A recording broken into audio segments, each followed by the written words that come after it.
থামেন, উপার্জনের দিকে একটু নজর দেন, চলাফেরা একটু নজর দেন, আল্লাহর ইবাদতের বিষয়ে একটু মনোনিবেশ হন।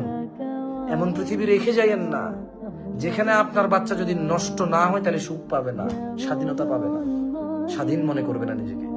এমন একটা পৃথিবী বানাই, চলেন সবাই মিলে এমন একটা বাংলাদেশ বানাই যে বাংলাদেশে সত্যবাদিতাই হবে স্বাধীনতা, শালীনতাই হবে স্বাধীনতা।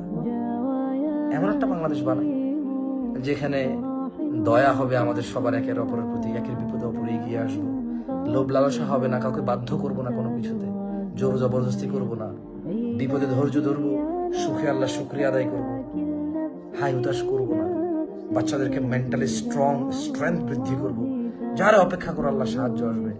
টাকা পয়সা হলে বাচ্চাদেরা লাগামহীন ভাবে অহংকারী হয়ে যাবে না, দাম্ভিক হয়ে যাবে না। এমন একটা বাংলাদেশ চলো সবাই মিলে ঘুরি, যে বাংলাদেশে আমরা মরে গেলেও বাচ্চাগুলো একটা শালীন পরিবেশ পাবে, আমি মরে গেলেও নিরাপদ সুন্দর একটা আল্লাহর ইবাদত ফরেজগারিতার পরিবেশ পাবে। ওরা ফরেজগার হিসেবে ওরা ওদের জীবন সহজ হয়ে যাবে।